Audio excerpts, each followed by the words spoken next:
guys, it's Danny.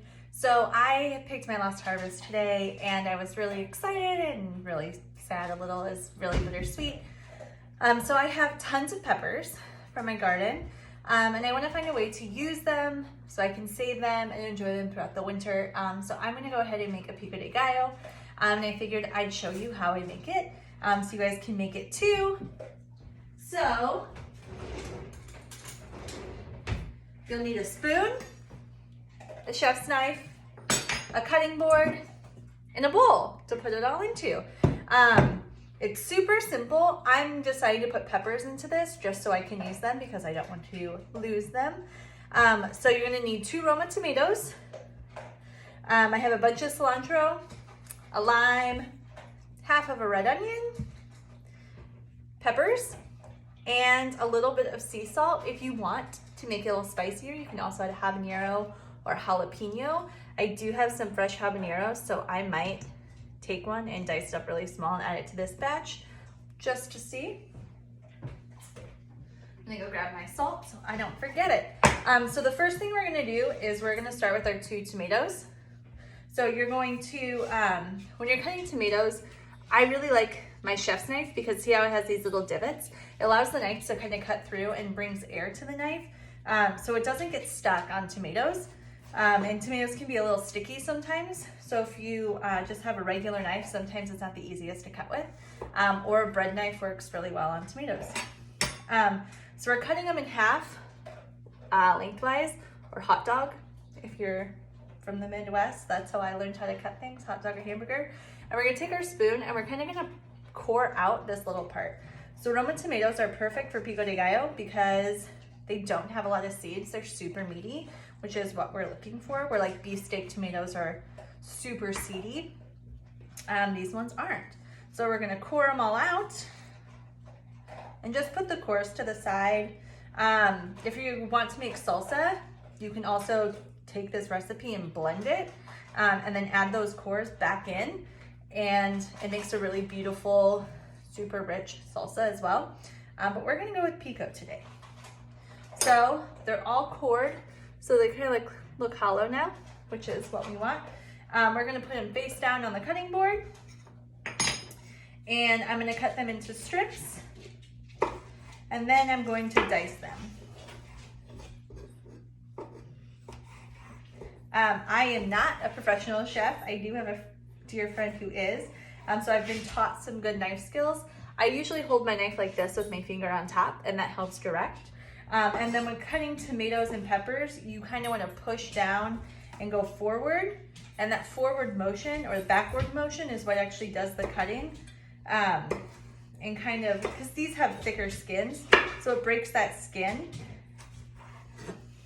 So if you are used to cutting tomatoes and you usually flip them over and have like the skin side down, sometimes you'll notice you'll cut them all and like you try to take them apart and they're all still stuck together. That's because you didn't really cut through the skin, you just cut through like the meaty inside. And we don't want like a matrix board. We want dices. So I'm slicing them all and then I'm gonna pick, so I'll show you. So I sliced them all so they're like thin slices. Cool. And now I'm gonna put them back down on the cooking, what is this? Cutting board, not a cooking board. And you're kind of gonna turn those. So now you're going to make dices. Our goal is to dice everything of very similar size. So you kind of get a little bit of everything when you take a bite. It's a really good way to make sure you're getting the most out of your bites. And everything is simpler when it's all similar in size. These are a little difficult to cut, but you can do it. You're a tough human. You've had worse things than cutting a tomato.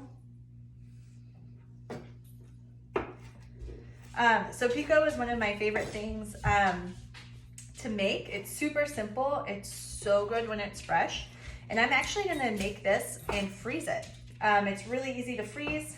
I'm just gonna put it in a jar, put it in the freezer, and then when I want it, I'm just gonna take it out and let it thaw before I enjoy it. But this is a really good way to use your fresh veggies and stuff before the season ends, or if you just have extra stuff laying around. I'm all about being resourceful and using fresh ingredients and not wasting food. So this is why it's one of my favorites. So now we're gonna take all of our tomatoes. We're just gonna put them in our bowl. Next step is red onion. So I already have mine halved. If yours isn't halved and it's all ready to go, what you're gonna do is you're gonna start by cutting each end off. So you're gonna cut this side and then this side, and then it makes it really easy to peel that outside layer off. So once you peel that layer off, you're gonna cut it in half, and now you're gonna stick this half right down on the board so it's super safe when you're cutting it. So we're just gonna do long slices right now. So I have watched Bridget, who's the head chef at Indie Urban Foodies, cut things 1,000 times, and so I've kind of picked up some of her tricks. When you get about halfway through, you're just gonna turn your onion and you're gonna start from this base again. So when you're ending up here. It just makes it a little safer with the blade. Make sure you don't take any phalanges off. Also, when you cut, super good trick, if you take your fingers and kind of push them into whatever you're cutting, this is going to allow you to kind of have a grip on what you're cutting. It also, see how it forces your fingers to curl a little bit? That's so if in case a knife does get you, it's just gonna skim you instead of take a fingertip off, which isn't that like the goal, to not lose fingers while we cook. As I say that, my life is falling apart. But knife safety is super important. So be sure that you are being careful with your utensils, your knives, while you are using them. So now we have all these beautiful slices of onion, and we're gonna go ahead and we're gonna turn them the other way, and we are going to drop some of my jalapenos. We're gonna turn them the other way and we are going to dice them.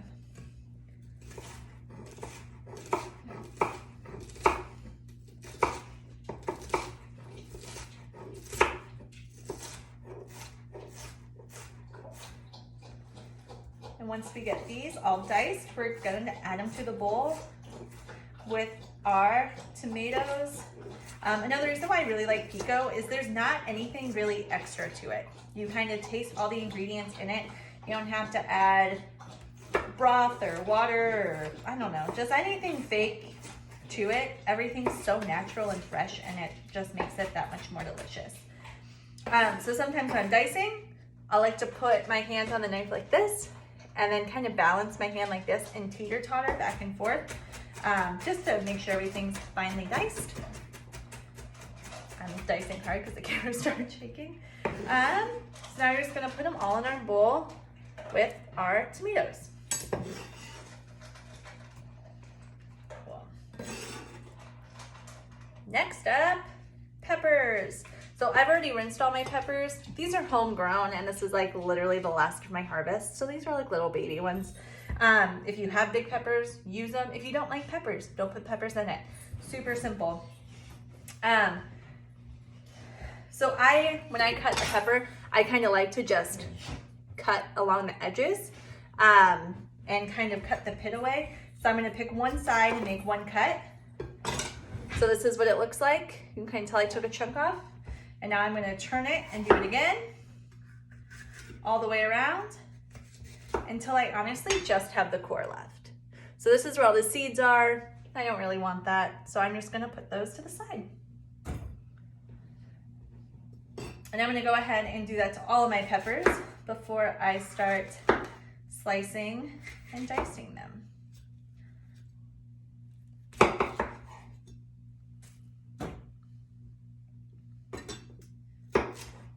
Once you have your peppers done, you're gonna thinly slice them. And once you are done thinly slicing, we're gonna turn them just like we did everything else. So we're gonna turn that slice into a dice. I will say having homegrown peppers has been like the highlight of my summer. I planted peppers during quarantine because I was bored and had nothing else to do. Growing up, we had a garden, and I remember absolutely hating it because that was like our chore. Like we had to go out and like weed the garden and pick the stuff, and it was the worst. Except for it wasn't, because we had like fresh meals all the time. Like stir fry growing up in the summer was like our go-to. It was so simple. So during quarantine, I planted a garden, and my pepper plants have completely surprised me. I don't claim to have a green thumb, but somehow I grew really good peppers. So way to go, plants and dirt and earth, because I literally was just there to pick them and plant them. That was my only job. So now that I have them all sliced, I'm gonna turn them and I'm gonna go ahead and just start dicing them up. So we really are looking for like similar sizes to what we did with the onion and the tomato. Sometimes if you don't like onions, or not onions, if you don't like peppers, you can always cut these a little smaller so you don't get a big chunk of them in every bite. You just get small doses. That does mean that there probably are a little bit more peppers to it. Like I said, if you don't like peppers, you don't need to add peppers. Traditional pico actually doesn't have peppers. So you'll just be traditional instead of a rebel.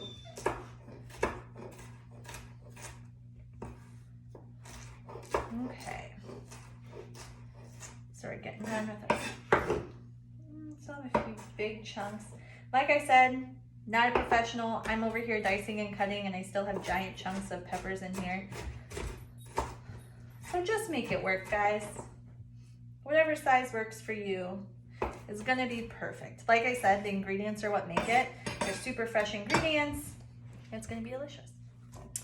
So we're adding all of our peppers into this bowl. And I also have these little, they're called lunchbox peppers. I grew a ton of them, so I'm gonna throw a few of those in there as well. For these, you just cut the top off, and then you just slice down the middle. And these tend to have a little bit of a seed membrane like that, and that you can easily just pick out and toss. And then you can go ahead and slice.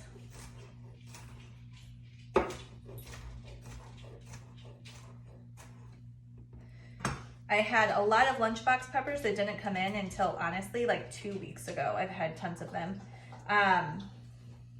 And my most prominent pepper were my habaneros. I didn't realize that they can bush. And so that plant kind of took over literally every other pepper plant in my garden. And over the year, I've probably had over 200 habaneros out of there. I have like a giant bowl of them right now. And there's not much you can do with habaneros except for pickle them. Eat them straight if you're a mad person. Or you can make hot sauce. So that's kind of what I've been doing with those. Just trying to find ways to use what I have. So now we're dicing up those lunchbox peppers. These, and I really like peppers too because they all bring different flavors. Not all peppers are the same. So a green pepper is going to be a little more mild, have a little more crunch to it, where like a red pepper, a yellow pepper, an orange pepper are going to be a little bit sweeter in nature. And so if you want a little sweetness to your pico, it's really good to add a red pepper, a yellow pepper, or an orange pepper. So we're getting ready to add those in. Perfect. Our second to last step, you're gonna cut a lime in half. And we're just gonna squeeze. So this is what we have in our bowl right now. So we have peppers, onions, tomatoes, and it's freaking gorgeous. And so take your lime. Sorry, the boys see something, so they're probably gonna go banana pants in a second. You're gonna take your lime and you're just gonna squeeze it right in there.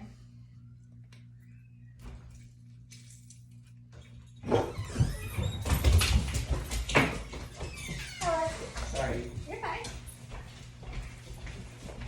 So we're squeezing half of our lime. Then we have our bunch of cilantro over here. And we're gonna take just a few quick snips of it. Our recipe calls for 3 tablespoons of cilantro. So I'm honestly just gonna take this and do like 3 swipes of it. And so I'm just cutting down the whole plant. I have like a handful of cilantro. a palmful, if you will. And I'm just gonna kind of use that rocking back and forth motion and dice up all this cilantro. Try to get it as small as possible so it's evened out everywhere.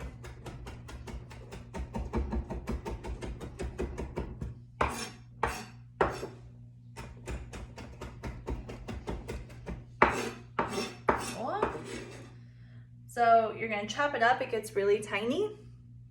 Cool, and we're just gonna put it in our bowl. The last thing we're gonna do is get a pinch of sea salt, or an 1/8 teaspoon if you are a measurer. I am not a measurer, as you can probably tell. I was really lucky growing up, and my parents both like to be in the kitchen, so I just kind of watched them throw stuff together and see what happened. So that's my comfort level with cooking, and I know like other people, like my husband needs or prefers to have like step-by-step things to do.